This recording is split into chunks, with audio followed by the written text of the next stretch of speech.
So Buddha, Gautama Buddha, one of the founders of Buddhism, the one who's primarily attributed with the founding of Buddhism, lived in India sometime around the middle of the 5th century to the early 400s, late 400s. Of course, BC, you count backwards.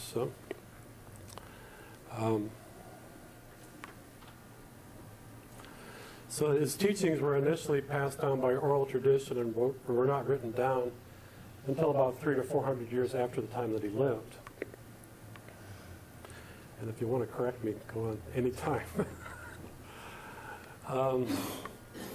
So he speaks of the Eightfold Path, and this is basically the Eightfold Path. Right view, right intentions, right speech, right action, right livelihood, right effort, right concentration, right mindfulness. Some of those seem to overlap, but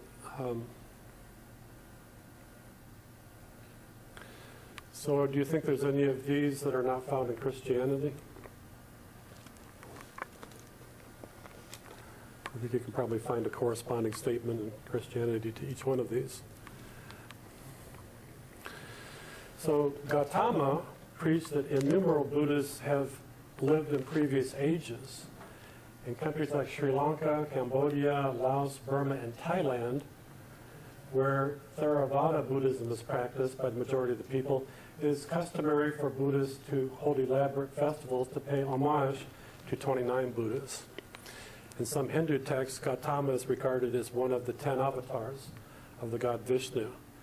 So we spoke about that a little bit last week. There were 10 avatars. Buddha was the ninth. Krishna was the 8th.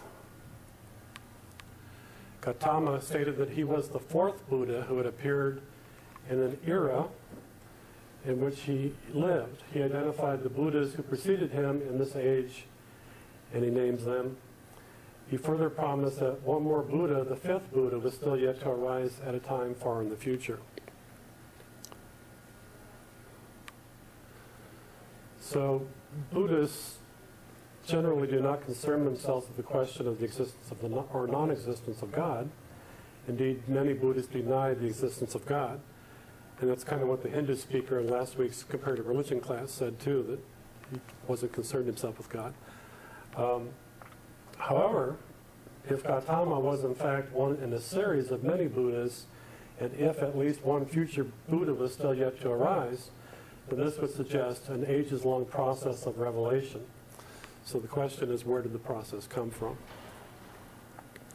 Gautama Buddha preached that every effect had a cause, and that a causeless cause of all causes, an ultimate reality, a boundless light, must clearly be infinite, unlimited, and with attributes. So for every action, there was a reaction. There was a cause of the action, is what Buddha taught. He's talking about karma, right? Yeah, each religion has a teaching on karma. As you sow, so shall you reap. In a famous text, a disciple of Buddha asked,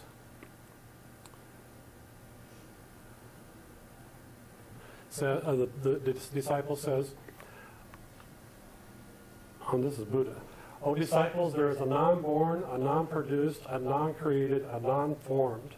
If there were not, O disciples, a non-born, a non-produced, a non-created, and a non-formed, there would be no issue for the born, the produced, the created, the formed."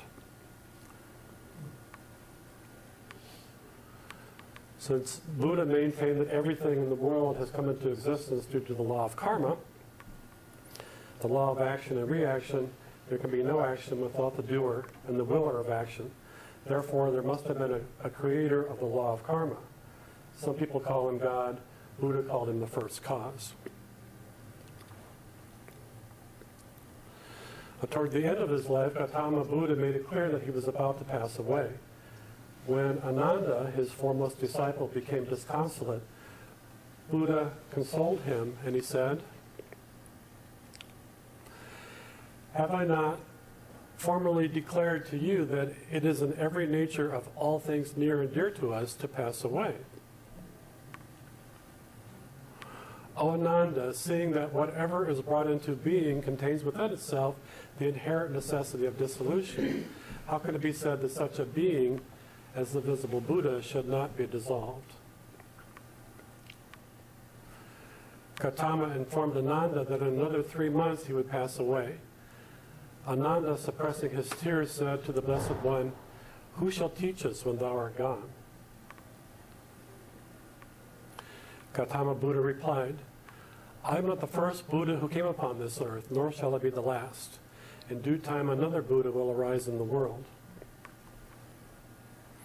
A holy one, a supremely enlightened one, endowed with wisdom and conduct, auspicious, knowing the universe, an incomparable leader of men, a master of angels and mortals."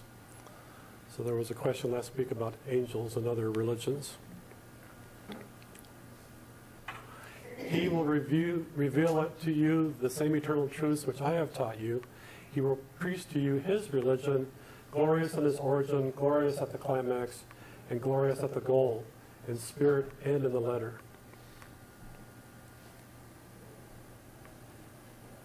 He will proclaim a religious life wholly perfect and pure, such as I now proclaim. His disciples will number many thousands, while mine number many hundreds. So he's saying that the future Buddha will have more disciples than he had. How shall we know him? Buddha replied, he will be known as Maitreya, which means he whose name is kindness. In another place, Gautama promised, in that period, brethren, there will arise in the world an exalted one named Maitreya, Arahant. Arahant means fully awakened, abounding in wisdom and goodness, happy with knowledge of the worlds, unsurpassed as a guide to mortals willing to be led, a teacher for gods and men, an exalted one, a Buddha even as I am now. The truth, lovely in its origin, lovely in its progress, lovely in its consummation, will he proclaim both in the spirit and in letter. The higher life will he make known in all its fullness and all its purity, even as I do now.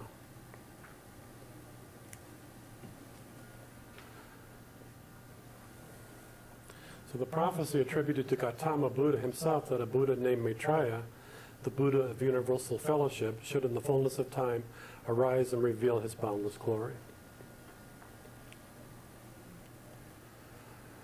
Another name for Maitreya is Amitabha.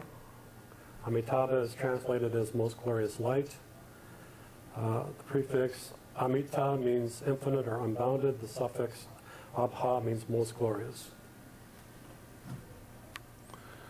Buddha stated a true follower of Buddha himself does not found his trust on austerities and rituals, but giving up the idea of self, relies with his whole heart upon Amitabha, which is the unbounded light of truth.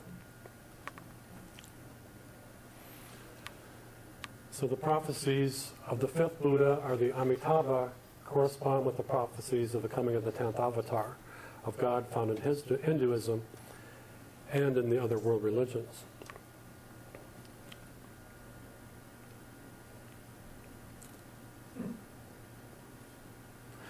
So the law of cause and effect. So what do you think of this?